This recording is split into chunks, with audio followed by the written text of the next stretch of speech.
So in life, when things get really difficult, there's three responses that are the typical go-tos for us humans. We either fight, we run, or we freeze. The fight, flight, freeze response. You're probably familiar with those, right? And so what is your go-to when it gets very uncomfortable, when you feel threatened? Are you someone who typically tries to run away? Do you fight, or do you just freeze? So those three responses are responses. They may help you initially, but long term, they don't really help us work through the situation. So I would like to invite you to consider a fourth option, which is to openly discuss or assert yourself in the situation. So instead of running from it, instead of fighting, instead of freezing, sit in the conversation. Confront it with an open mind. Seek to understand. Put yourself in a position where you can learn from others. Ask this question. Help me understand why. That's one of the most important questions you can use in relationships. If someone does something that you feel is hurtful, that you take personally, or you just are really confused as to why, ask them that question. Hey, can you please help me understand why you did this?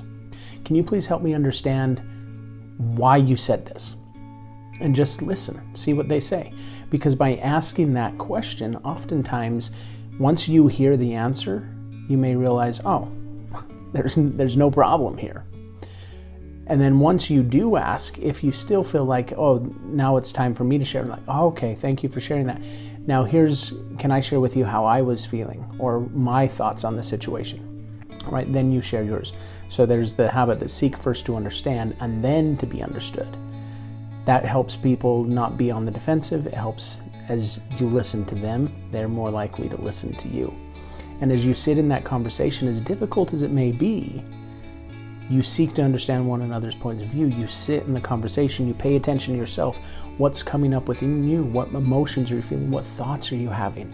And recognize you are not your emotions, you are not your thoughts. There's something you experience and you're aware of them, you can observe them. And then you can say, okay, are there any blocks? Is this bringing up anything from the past that I haven't resolved? Which, if so, that's great, because that gives you an opportunity to now resolve some of the past hurts, some of the past trauma that have been holding you back and limiting you in life. And the more you recognize these blocks and free yourself from them, the more free and empowered you become. And so it may be difficult to hear other people's perspectives. It may be difficult to sit in situations where people are saying things that you don't agree with. But by putting yourself in those positions, everybody benefits. So the most important thing there is be open, be respectful, and seek to understand. I had a conversation today with a group of young women, and that was what happened. There was some bickering and some fighting that happened. And so we just brought the attention there and said, okay, what's going on? What do you guys want to say? And then they shared, and then we paid attention. Well, okay, what are we observing? One of them wanted to get up and leave the conversation because it was so uncomfortable. And she did for a minute. She went out and cried for a couple minutes, and then she came back. That was a very important thing. She came back and then sat in and allowed the conversation to continue. That was huge. Sometimes we maybe need to take a little break and say, okay, I need to go take a few deep breaths, ground myself, and then come back. That's okay, because this all still happened in less than an hour, right? So even that little break, it was only like 3 minutes, and then she came back and we continued. And by the end, what had started out was a very high energy, very intense, very angry energy. In the end, got to the point where there was openness, there was understanding, and more connectedness. And that's something that we could actually benefit more of in this world right now. There's so many people that are so divisive. You may be feeling that yourself.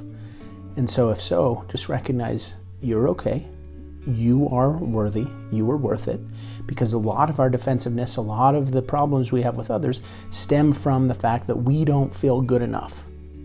And so recognize that you are enough. You are worthy.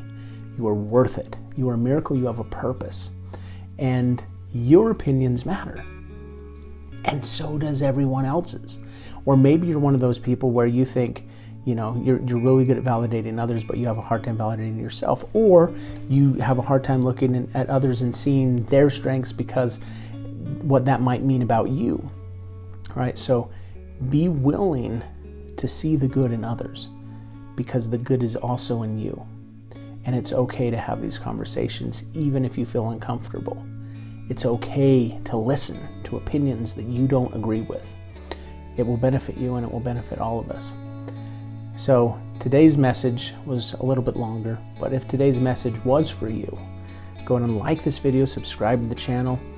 Let us know how you are using these tools. How are you putting yourself in positions where you can learn from others? How are you putting yourself in positions where instead of running, instead of fighting or freezing, you're actually working through these conversations with open-mindedness and respect? How are you doing that? Help us understand, because this is something that all of us struggle with to a degree. And so share what your strengths are, what you are learning, and then we can all learn together. So thank you for being here with me today. Remember, I'm here every single day with a message of hope to remind you that you are a miracle, that you have a purpose, and that we will all get through this together. So thank you for being here with me today, and I look forward to seeing you again soon.